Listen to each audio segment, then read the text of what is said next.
Assalamualaikum warahmatullahi wabarakatuh. Salam sejahtera, salam sehat untuk kita semua. Apa kabar? Semoga baik-baik saja.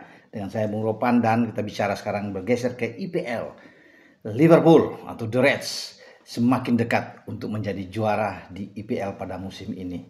Mereka hanya butuh bermain imbang pada akhir pekan ini, atau tepatnya pada hari Minggu di stadion mereka sendiri. Jadi di markas mereka. Di saat mereka menjamu Spurs lagi oleng lagi ya, kena turbulensi saat ini. Terus merosot ke bawah, akan mendekati zona degradasi. Walaupun mereka tidak akan terdegradasi. Karena yang sudah pasti degradasi adalah Soton, Leicester, dan kemungkinan besar adalah Ipswich yang akan menyusul klubnya Elkan Bagot ini. Nah, bagi Virgil van Dijk dan kawan-kawan, kepastian mereka untuk 99,9% menjadi juara itu terlihat pada pertandingan dini hari ketika Crystal Palace mampu menahan Arsenal bermain imbang 2-2 di Emirates, dan ini menjadi kegembiraan tersendiri. Seluruh punggawa Liverpool termasuk pelatih Arne Slot menyaksikan pertandingan itu, dan tentunya ini hati mereka lebih berbunga-bunga karena tidak perlu capek-capek, mereka sudah bermain di kandang menghadapi tim yang lagi susah untuk bisa berkembang dengan baik seperti Spurs. Mereka lebih diunggulkan dan hanya butuh imbang. Ya, Liverpool pasti akan memenangkan laga. Kalau menurut saya melawan Spurs di kandang mereka akan menghantam Spurs, karena Spurs itu sulit kalau datang ke Anfield untuk bisa mengalahkan Liverpool. Apalagi kalau cuma bermain imbang. Dengan posisi mereka 79 poin, mereka butuh satu angka jadi 80 poin. Arsenal sudah 34 pertandingan, 67 poin. Artinya sekarang ada 12 angka berselisih dengan Liverpool sebelum pertandingan Liverpool melawan Spurs. Nah, kalau Liverpool sudah dapat satu angka jadi 13, selesai sudah. Ya, kalau menang lebih jauh tentunya akan ada 15 poin, tapi cukup dengan 1 poin saja sehingga 4 pertandingan ke depan tidak ada pengaruh sama sekali buat Liverpool. Kalaupun mereka seandainya mereka kalah di 4 pertandingan ke depan, mereka tetap juara. Karena tidak mungkin lagi Arsenal bisa mengejar, walaupun Arsenal memenangkan seluruh pertandingan mereka, pertandingan terakhir, tetap hanya 12 poin yang mereka bisa mendapatkan. Karena Liverpool sudah 13 poin dengan catatan kalau mereka imbang. Namun sekali lagi saya bilang, sulit bagi Liverpool kalau bermain imbang. Mereka pasti akan habis-habisan, didukung penuh supporter, penggemar mereka yang sangat militan, fanatik.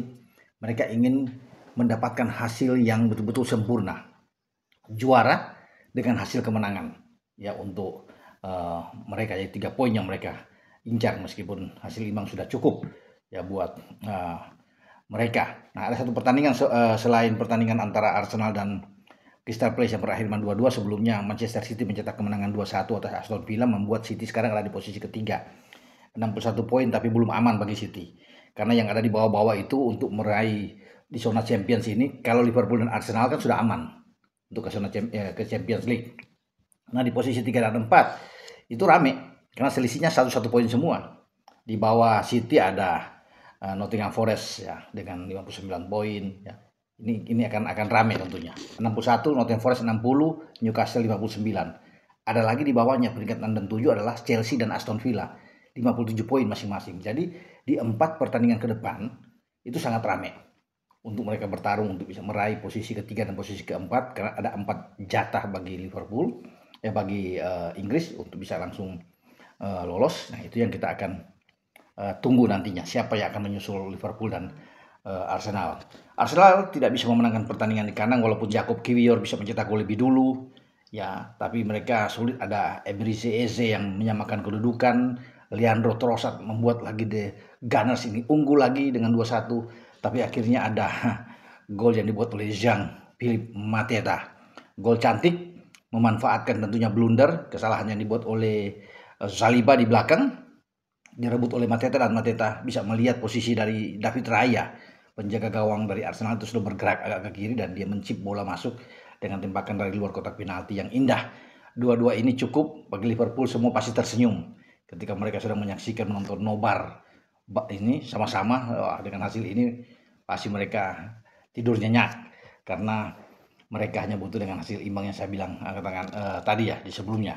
Dan selamat bagi seluruh penggemar Liverpool bahwa tim Liverpool atau The Reds ini sudah ya menuju ke tangga juara, hanya soal waktu saja. Jadi nunggu sampai di hari Minggu untuk mereka bisa menjadi juara ya, setelah sebelumnya mereka menang melawan Leicester dan mereka harus kembali, dan seperti sudah diatur bahwa di Anfield lah mereka akan berpesta ya teman-teman. Kita akan nantikan pesta yang sudah ditunggu oleh seluruh penggemar, dan apakah Liverpool akan pesta gol juga ke gawang Spurs yang lagi lunglai saat ini? Nah, belum bisa menjawab. Tapi kalau soal menang, saya yakin mereka bisa memenangkan laga kalau mereka termotivasi besar untuk memberikan yang terbaik dalam laga melawan Spurs, laga di hadapan puluhan ribu penonton mereka, dan pasti You All Never Walk Alone akan bergema di Anfield sepanjang laga dengan Liverpool ya. Dan kita ikuti, kita tunggu ya teman-teman, semua dengan kesuksesan dari tim asuhan Arne Slot pada musim ini, mengikuti apa yang sudah pernah dicapai oleh Jurgen Klopp sebelumnya dengan Virgil van Dijk. Bagi Slot tentunya ini suatu hal yang bagus karena tidak ada banyak perubahan di tim ini ketika sepeninggal dari Jurgen Klopp. Tidak ada pembelian pemain yang signifikan yang bagus. Dia membawa pemain-pemain yang ada saat ini, tidak ada perubahan sama sekali, dan mereka sudah punya chemistry yang luar biasa. Itu yang membuat Liverpool tuh konsisten sejauh ini. 2 kekalahan saja mereka alami sejauh ini, melawan Nottingham Forest yang mereka dapatkan di Anfield, dan terakhir lawan Fulham ketika mereka kalah. Selebihnya belum pernah mereka mengalami hal yang bisa di 3 kali kekalahan ke atas untuk pada musim ini, dan saya pikir itu akan cukup buat mereka, cukup dengan 2 kekalahan untuk mereka mengunci gelar juara pada musim ini 2024-2025. Dengan saya Bung Ropan berbicara soal Liverpool. Ciao.